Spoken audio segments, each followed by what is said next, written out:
Hey everyone, good afternoon, and welcome back to another Draco Reacts and Vlogs. And please don't forget to subscribe, like, and turn the notifications on for more videos.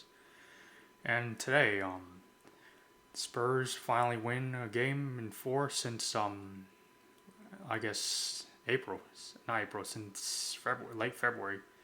So we won, beat Southampton today 3-1, and with our win, we also relegated Southampton in the process. So I think just because we won, there's still a bit of negatives I still want to take out today and during this match, and there's also some positives I can also go forward first. So let me start with the negatives first. So excluding the Southampton match entirely, we were lost to Fulham 3 weeks ago, before the international break, and then we came back from the international break. Of course, we lost to Chelsea at their own place, so that brings us to 16 to 17 losses in this season, and I'm pretty surprised that Ange isn't gone right now, considering the drastic form that we have been in.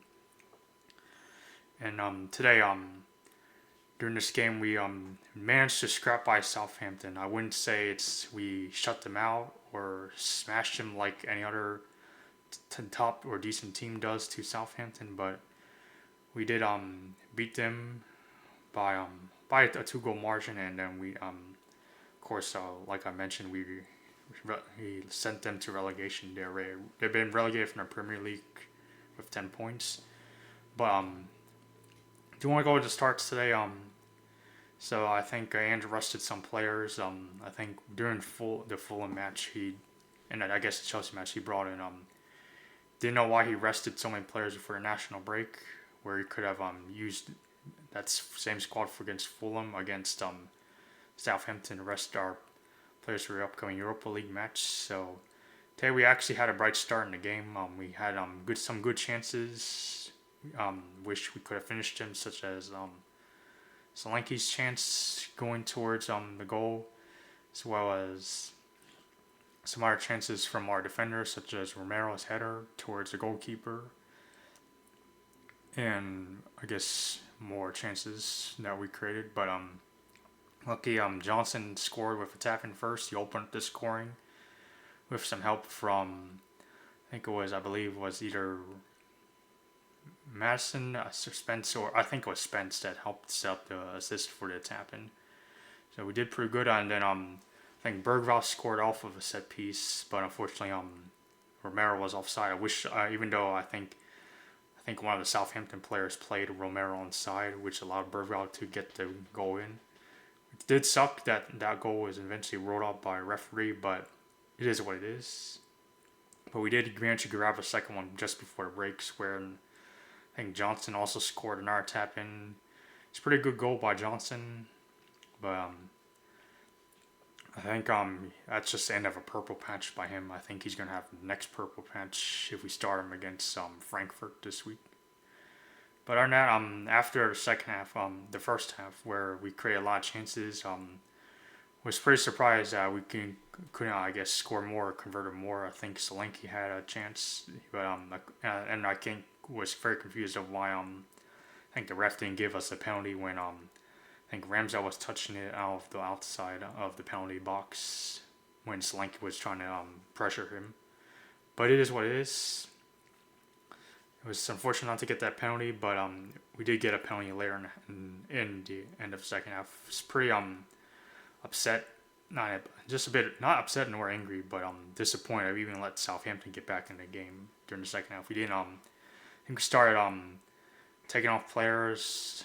Not sure why he took off some key players and brought on some players that weren't performing well for a team. Like he brought on Bissouma, Sarr. I think started out as fine to bring on Sarr and Gray, but bring on Bissouma for Madison, I think it's just gonna make the game harder, especially when Bissouma has an underwhelming performance during the season so far. So, and of course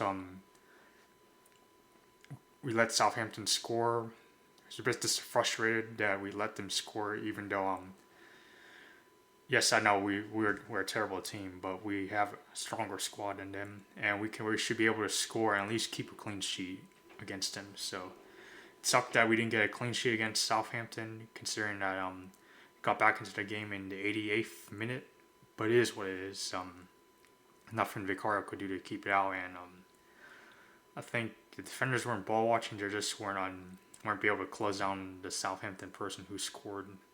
I guess who got one back, but eventually during the stoppage time, I think Odeberg came on. I think Odeberg was on as a substitute during the second half. He did came on, and he gave he gave Johnson the ball, and of course the Southampton defender fouled him in a penalty area, which wanted a penalty. It's a bit shocked that Johnson didn't take the penalty. As bad as he is this season, even though he has a lot of goals to his name, it would be nice to see getting him a hat trick because he wasn't taken off during the entire game against Southampton, and I think getting a hat trick would be nice. Although I think Johnson is just average at best considering how much he's played this season. So he let Tell take the penalty, and Tell I think got a good goal, decent penalty kick, and that was it. Score ended 3-1.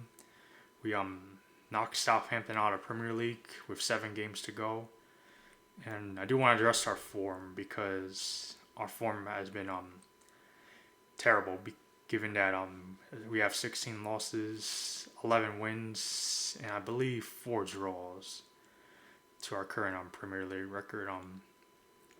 If you look at other teams, even non-English teams who have I guess better standards for their own club according to their fans, if we had a 16-loss game this season, I guess they would have sacked the manager. Even I guess at a club that's being threatened with relegation, if they had 16 losses, they would have sacked the manager already. But I'm pretty surprised that Ange hasn't been sacked. I'm not sure, even considering playing like this against Southampton when we let them go into the game in the second half. I'm not sure if we can sustain that play against Frankfurt on Thursday. We do host them at home, but considering Southampton is, I guess, a terrible team and Frankfurt's a decent team, I kind of doubt we'll have a similar result to what we get out of Southampton.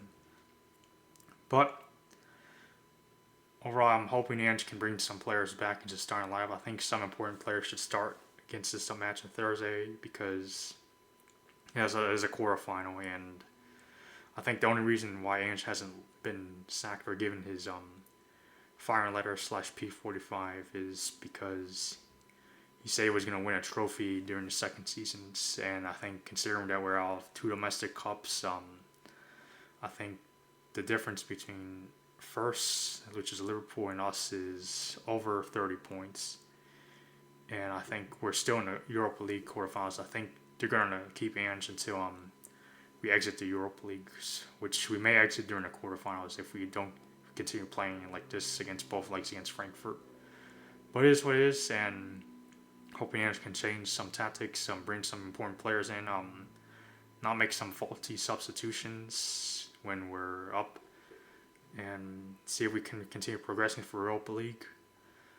Like we said, I think we're now 13th place with 13 goal difference. So a very interesting position to be in, especially when your goal difference is above 10. But it is what it is, and we continue on to the next round. And I think at the end of the season, there still needs to be a lot of questions to be asked, and what we can do to improve our squad through the transfer window. Overall, I'm kind of okay with this performance today. I'm not necessarily angry or just sad, but I'm not happy nor pleased either, considering that how bad our league form is. But it is what it is, and see you guys in the Europa League match on Thursday. Hopefully we get past Frankfurt after 2 legs, and I'm out. Peace.